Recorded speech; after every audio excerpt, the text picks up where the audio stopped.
Ho ho ho! Merry almost Christmas, everybody. It's MrScaryMuffin back at you with another Thoughts Talk and TF2. Last year around this time, oh that was a little loud there.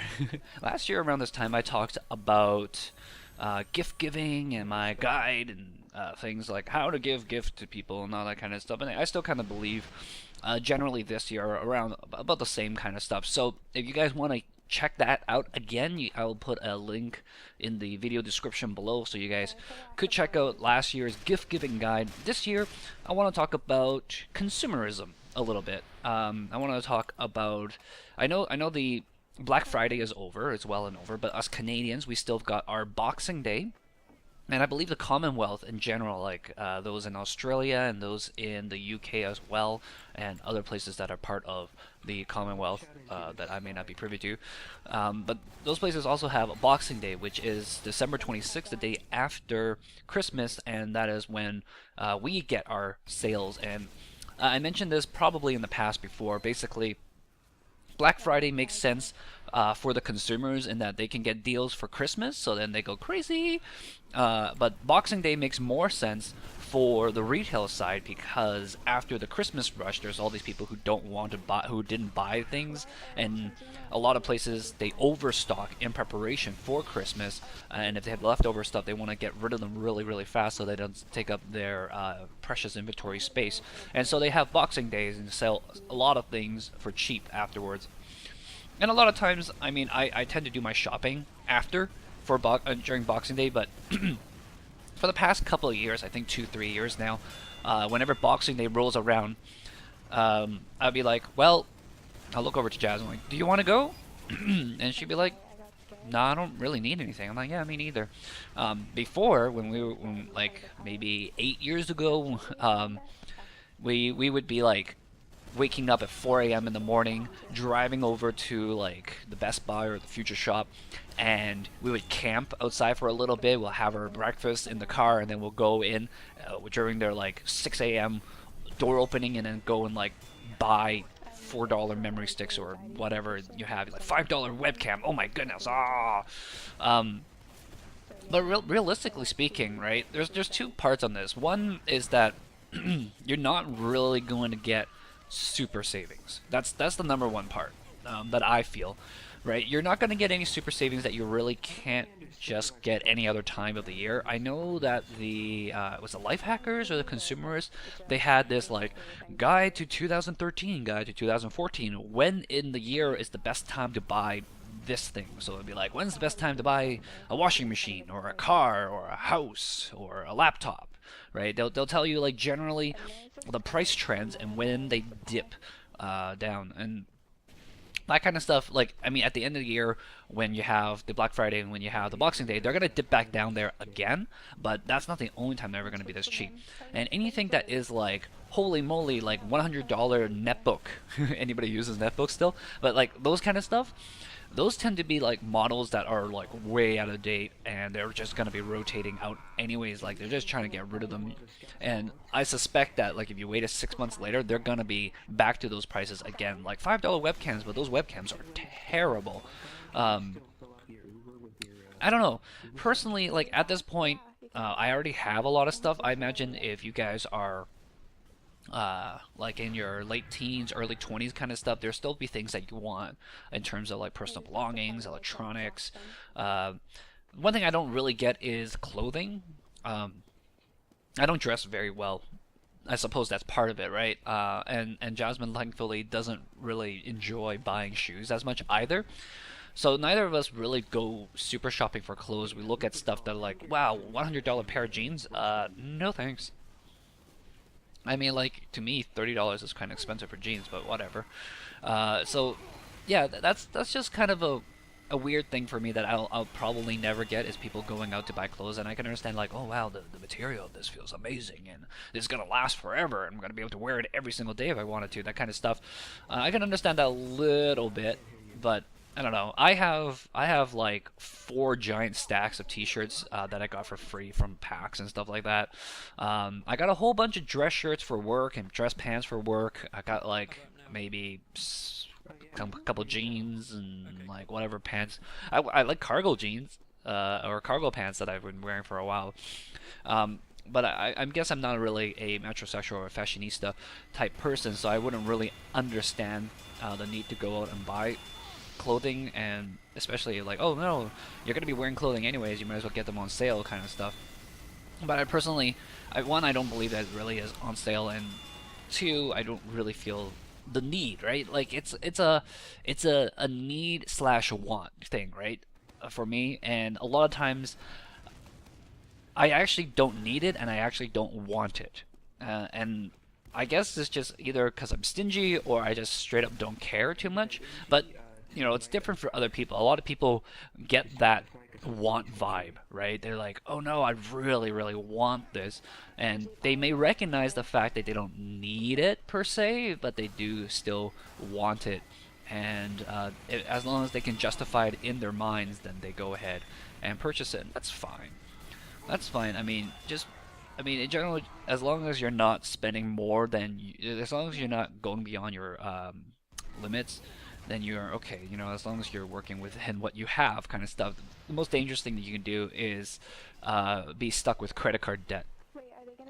So, I mean, if you guys gonna go out and shop, go for it. Don't let me stop you. That kind of thing. But I mean, do your research. Make sure that what you're getting is actually top of line. Like during this time of year, even if things look like they're on sale, almost always you want to go for the next generation. In terms of electronic stuff, almost always go for next generation stuff. Clothing is fine. I don't understand if there's like next generation or previous season clothing kind of stuff, but whatever. But yeah, don't buy like old stuff. That's like probably the big warning that I'll give you guys. And be careful with how people advertise their things. I mentioned this before, but this is a little bit food for thought. When I was taking marketing like 101 back in university, that kind of stuff, the first thing that was mentioned is that the people who need marketers the most, the things that get the most advertisement, the most commercials, are things that are pretty much indistinguishable from each other. So I'm talking about beer brands, I'm talking about makeup brand, I'm talking about clothing, cars, anything that where basically if I drove this car versus this car, it really, in the end, doesn't make that big of a difference, right? And any perceived differences between those things is taught to people via this marketing. So people will be like, yeah, fuel economy. Like, but how do you know about fuel economy? It's because the commercials taught you about fuel economy and the importance of a quiet car, or the importance of this crisp taste of this beer, or that it's cold, that this makeup doesn't rub off, or it's like this particular shade of red, that kind of stuff. And you guys can take a look around, like perfume. Like, does it really matter which kind of perfume you wear? Like, no, it doesn't. I'll answer my own question here, right? It really doesn't matter, but there's so much advertising for perfume because they really, really want to drive home that there is a difference. Like, hey man, look at this shoe. It's different. It's got the spring. It's got the sproing, right? These watches, that kind of stuff. I think that's the most important thing. So when you guys are going out and you're buying stuff during Boxing Day, and you see that these like Jimmy Choo shoes are on sale or whatever kind of stuff, you're like, be careful, because you have to think back too, like how much of this is perceived value and how much of this is actual value. You got to be careful with how the advertisement is affecting your mind.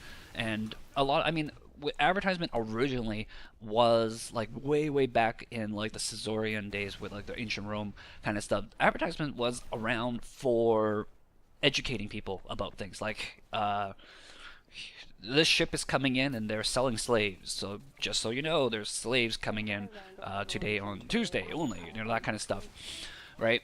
And over time they use advertisement to teach people how things work, or teach them the differences between Pepsi and Coke, right? That kind of stuff.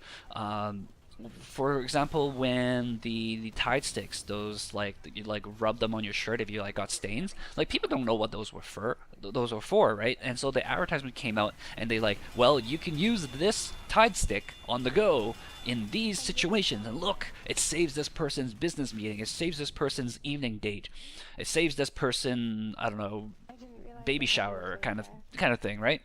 And they show the item being useful, so they teach people how things are being used, and that's kind of how advertising works. And that's a little bit of the kind of things. And when you look at stuff and you go like when you get these brand preferences between things, you have to think to yourself like how much of this is actually my own opinion and how much of this is something that was taught to me from an advertisement. It's just some food for thought kind of stuff. But yeah, I mean, this year we've got the new Xbox One and we got the PlayStation 4. Yeah, we're at the PlayStation 4 right now. For a second there, I forgot which numeration we're at with the PlayStation. So point to Xbox One because I don't have to keep track of that. It's like trying to keep track of my age at this point, where I have to take a moment to think and actually do the math to make sure that I am as old as I think I am. But yeah, I mean, there's that, and they're probably gonna have a light deal kind of stuff. If you guys don't have a 3DS, go ahead and pick one up and get yourself some Pokemans, and we'll have some fun with Pokemans kind of stuff. But otherwise, that is generally what I wanted to talk about. It's just being careful on how you guys spend your money out there and making sure you guys are aware of your wants versus your needs, how well you can justify it to yourself. If you can justify yourself, go for it, unless you are getting yourself into debt. Always try to save up some money, especially if you guys are young. When I started lifeguarding when I was 16, I basically put almost 80% of whatever I made into the bank, and I think very quickly I had like a ship ton of money that I used to put as a down payment for my first place, and that really helped out a huge ton. So I mean, always save money. It's never too early to save, and you should never be spending 100% of what you make. And if you are, then you need to revisit on how you're spending your money. Like, you try putting in 50% and try your best not to use it, right? Just do whatever you can to get around it. Just spend a little less, go out to eat a little less, you know, make quieter dates kind of stuff. Go to the library and rent a friggin' movie or something, you know? That kind of stuff. But anyways, enough ranting for this week. I hope you guys enjoy this video, and I hope you guys enjoy the rant as well. Go out and have fun, and I hope you guys have a very Merry Christmas, a Happy New Year, and Happy Hanukkah, Happy Holidays, Crazy Kwanzaa, all that kind of stuff. I will see you guys next week. Until then, take care, don't be square. Bye-bye. Not sure I should have, like, sacrificed myself.